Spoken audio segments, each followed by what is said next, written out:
Oh, there's Tish. Yes. Tish, good. He said there's Tish and pointed at Gail. Well, this is on the other side of the town. Oh, aren't you here? So we don't. Yeah. Everybody ready? Let me thank my council colleagues for joining us, joining me today. Councilmember Robert Jackson, Councilmember Darlene Neely, Councilmember Sarah Gonzalez, Councilmember Tim James, Councilmember Gail Brewer, and Councilmember Melissa Mark Viverito. And we're going to talk today about some piece of legislation we're going to vote on, as well as an announcement on a piece of land use action. Today, the Council will vote on a bill that will require disclosures of cost increases on large contracts in connection with capital projects. We're happy about today's other announcement that the city will recover a significant portion of money as it relates to the city time fraud.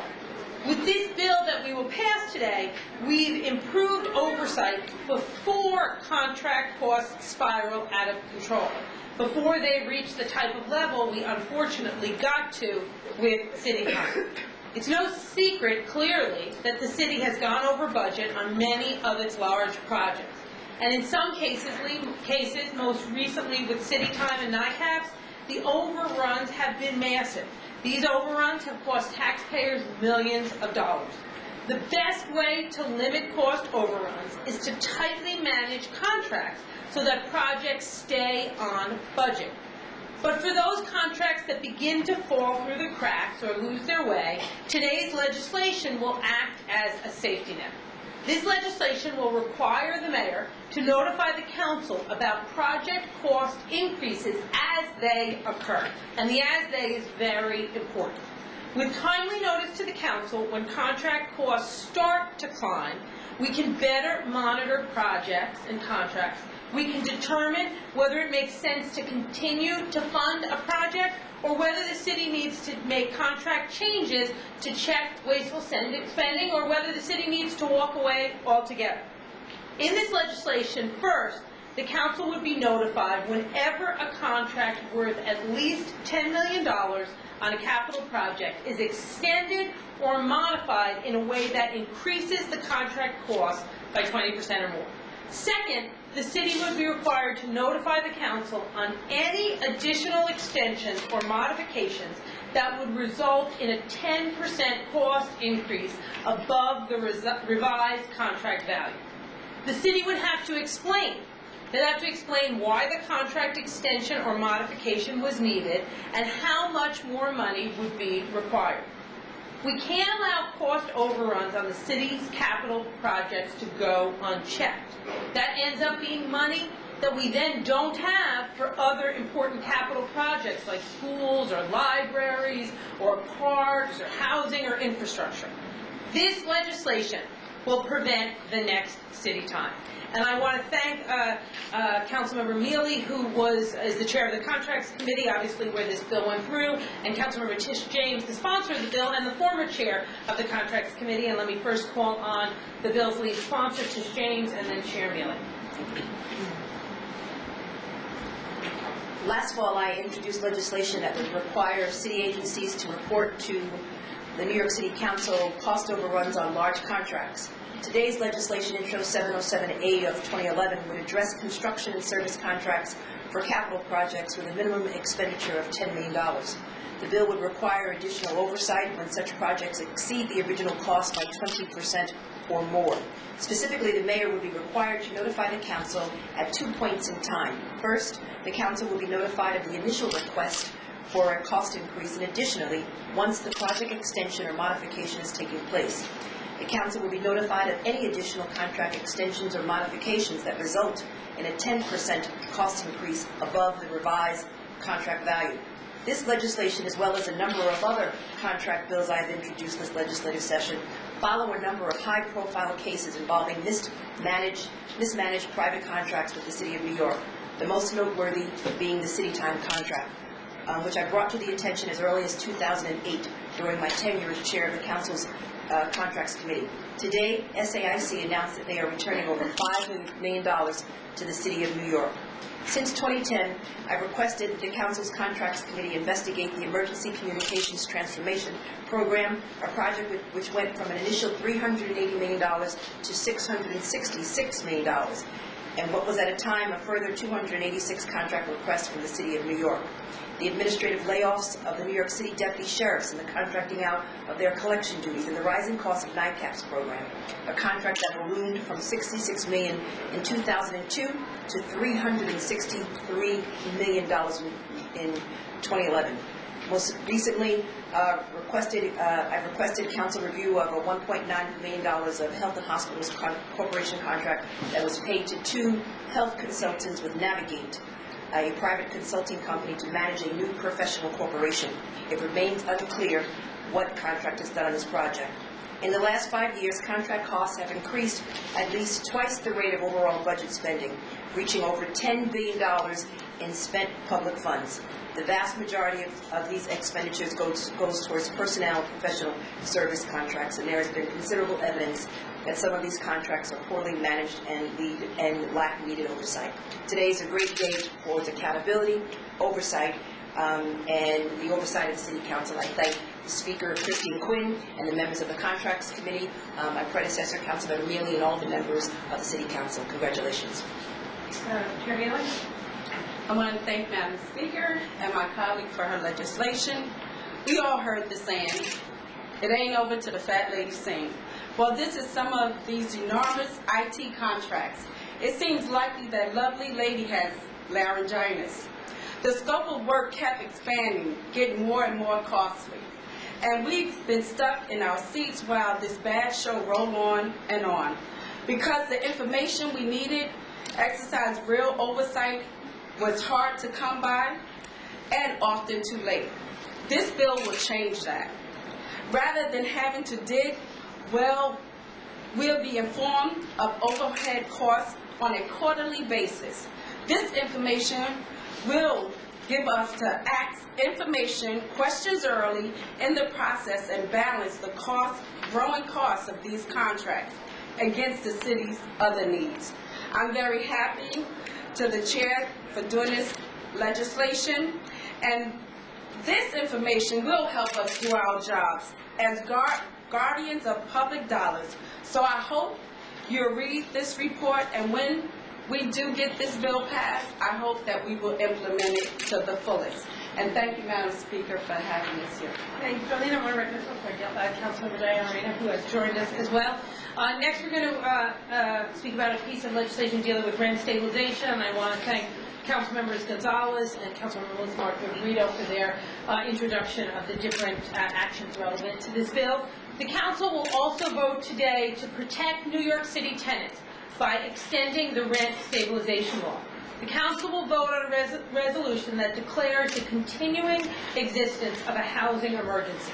Because the emergency continues to exist, we are also voting on a bill to extend the rent stabilization law from April 1st, 2012 to April 1st, 2015. A recent housing and vacancy survey prepared by our Department of Housing Preservation and Development indicates a citywide rental vacancy rate of 3.12%. With a vacancy rate well below the 5% threshold, this study proves that a housing emergency continues to exist in New York City. Without the protections afforded to at least 1 million tenants through the rent stabilization law, renters would otherwise face an uneven playing field, and many would be forced out of their homes, their neighborhoods, and maybe even the city altogether. Passing this bill today will help protect tenants in all 5 boroughs by continuing the rent stabilization program. The rent stabilization law authorizes the Council to review information on housing supply and conditions in the rental market and make a determination on whether a housing emergency still exists. Extending this law is the right thing to do, It helps protect affordability and our neighborhoods, and we will continue to take whatever steps necessary to keep hard-working New Yorkers who contribute so much to our city living in our great neighborhoods. I want to again thank Councilmembers Gonzalez and Mark Viverito, and call on Councilmember Gonzalez and then Mark Viverito. And Thank you, Speaker. Rent stabilization has helped maintain a strong working middle class in New York City, and it is a policy that truly helps make this the greatest city in the world. HPD's Housing and Vacancy Survey proves that extending rent protections remains an important priority for the Council, and I am pleased to be joined by the Speaker and many of my colleagues in addressing that need. Under the state law, a vacancy rate of 5% or less permits the city to declare a housing emergency, and current numbers indicate a citywide rental vacancy rate of 3.12%. We must continue to defend our neighbors by ensuring that they must not be forced out of their homes by unrelenting increases in rent.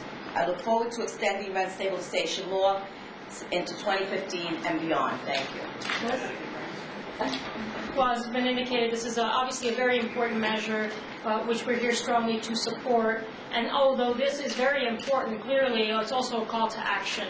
The hearing that we had at which the HPD presented its survey is very alarming in terms of where we are at. We need to continue our steadfast efforts, and we've been very strong advocates under the leadership of our Speaker on behalf of tenants. We've got to do more as a city to not only continue to preserve affordable housing, but to build more affordable housing, particularly for more moderate and lower income residents. So I think, again, this just demonstrates the continued partnership that we have on behalf of the working class people in our city, and making sure that we do everything we can to make that the housing continues to be provided for them. Thank you. Thanks, Melissa. I want to recognize Mark Whitman, the chair of our zoning subcommittee, who we'll hear from in a minute. I also want to take note of action that happened today in our zoning subcommittee and in our full land use committee.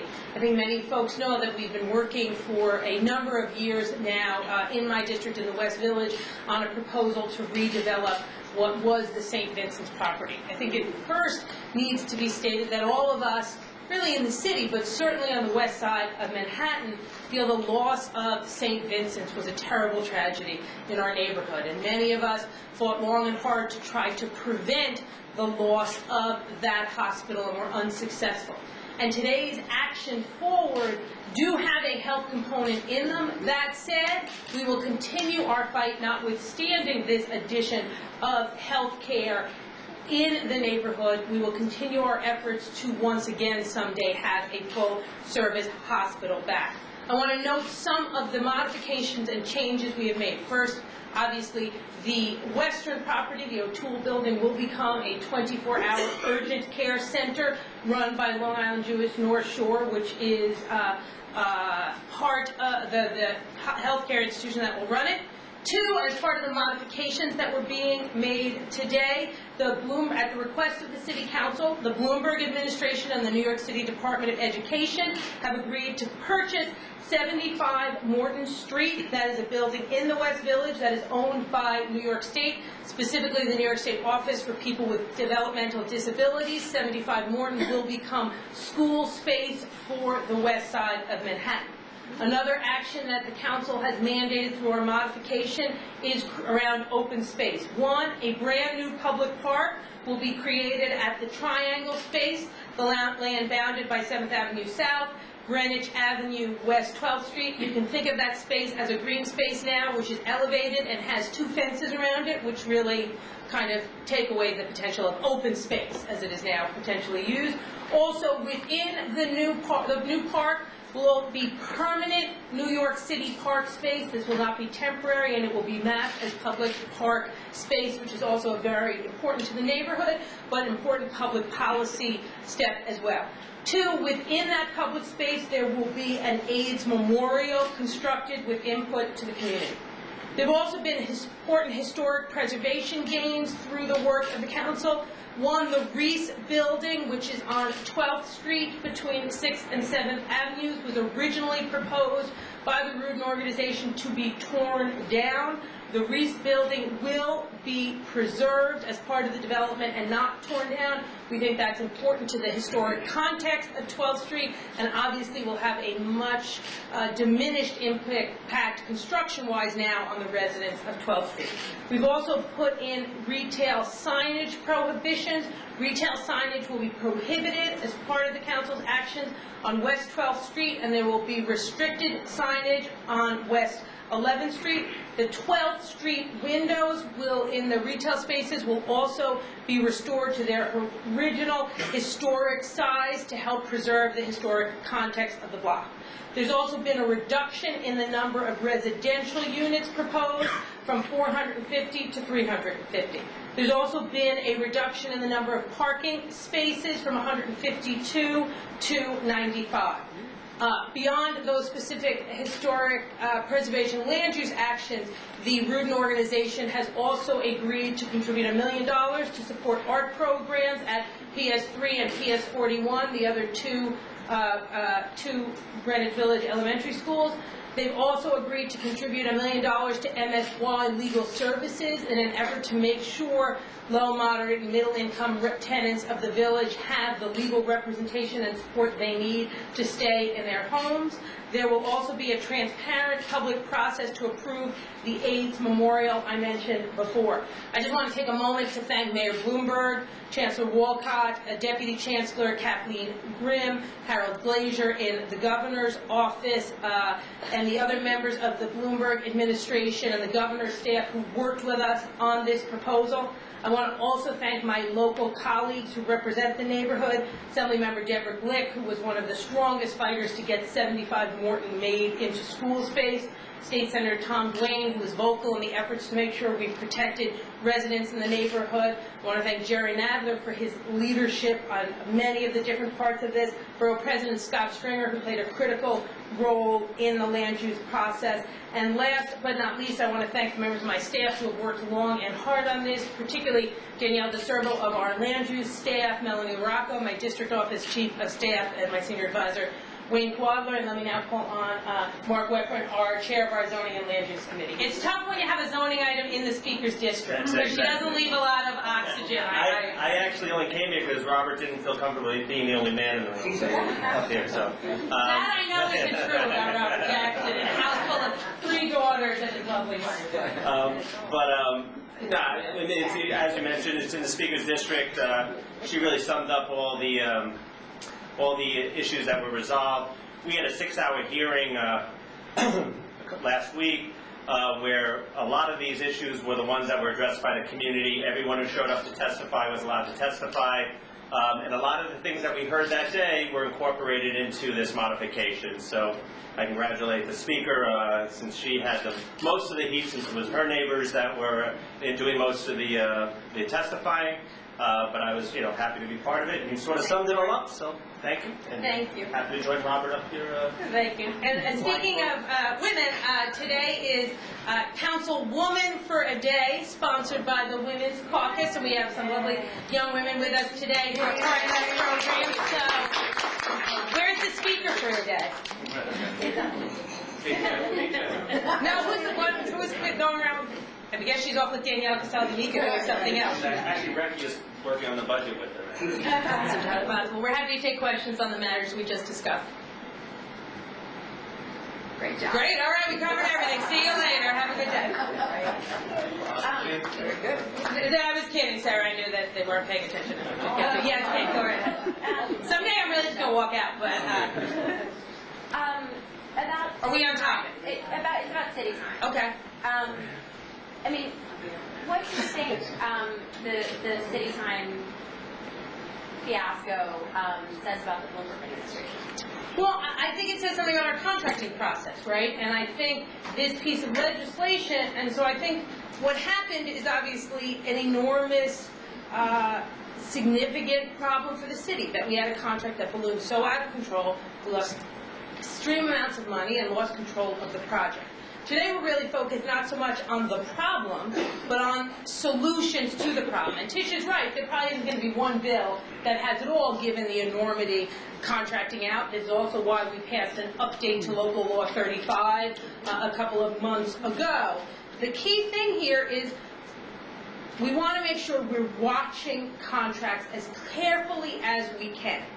And that as many different branches of government, and in fact the public, are watching contracts as closely as we can. So if something, for whatever reason, goes off track and begins to balloon, we see that as quickly as we can, and we can intervene. Now sometimes intervention might be a simple fix, and other times it's going to be something much more beyond that, because you're not going to have found just a mistake, you're going to have found a city time. So I think it's great we recouped the amount of money we did. I think there's more money out there probably still to recoup of a significant number. And what we all have to learn from city time is we have to do a better job monitoring contracts every step of the way. Yes? Do you know how notification will happen? Like, who will let you know or let the council know? On the overrun. Yeah, absolutely. Let me just say, first of all, the notification will be to the city council. That said, we will make that information available to the public from our websites. And there's on our website, there's different steps in the process, right? There's different times that they're going to have to make us, through their agency chief contracting officers, aware of what's going on. And again, there's a couple different triggers that Nick and I went through. Yeah. So, Other topics? anybody got anything else on this topic? These topics? Yes. How'd you set the threshold? So I'm sorry, why what'd is- you say? How'd you set the threshold? So why is it a $10 million contract? Why not $5 million? I mean, that's a lot of money. Yeah, I mean, I think we tried to pick a number that captured a majority of the contracts, and that we left out the smaller amounts. The $5 million obviously is a lot of money, but in the sense of a city contract, it actually isn't that huge amount of money. Going 10 and up, we capture, the vast majority of city contracts. Preston, do you know what percentage we capture in that? Something like 90%. Right, so 10 million and up is about 90% of the contracts, and then we don't end up kind of over micromanaging smaller ones that might be run by smaller entities. So it's capturing the vast majority and numbers that were bigger amounts. Is there any sort of like way to make sure that you're getting all this information in real time and you're not going to find out maybe 3 months later than you should have? Well, I mean, we will be monitoring getting the information quickly, and certainly when we get the information, it will tell us if we got it too late.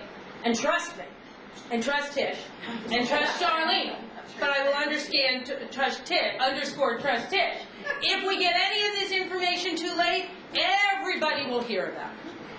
Because they have to tell us what point X, Y, or Z happened that triggered the information. And also, as part of Councilmember Mealy's Contract Transparency Act, we're now going to have better info about what contracts are at what different levels, which is another piece of legislation we passed a month or two ago. Any other questions on topic? So, I know your save the date's come out. Yes. Congratulations. Thank you very I wonder much. if you could give us any other details about the ceremony and tell us a little bit about how you feel planning it. I'm not going to give you any other details on the ceremony. No. Can you tell us, how you feel, how the planning is going? It's fun. It's really, really fun. It's really fun, and I'm having a lot more fun than I could have imagined. And it's, it's just really fun. And it's one of those things that I think, you think you're going to be too cool for, right? Oh, I'm not going to care what the hors d'oeuvres are. Oh, who cares what the vegetarian entree is? Well, I care a lot, actually. Apparently, I really care a lot.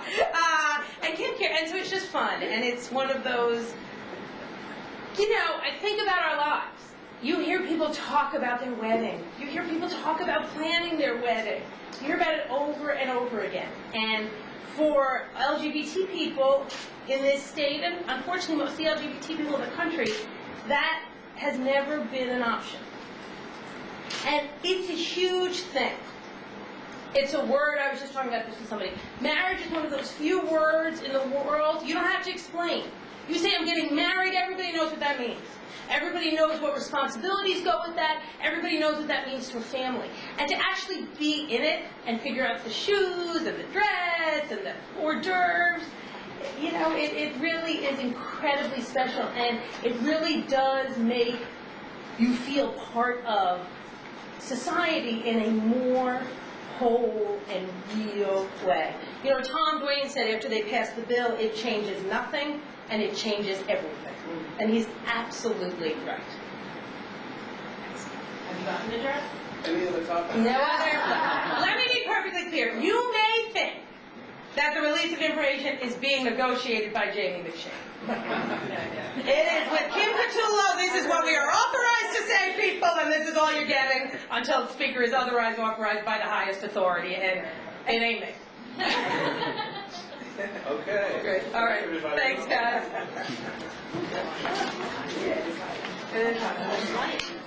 I guess she wants to know if you were invited, huh?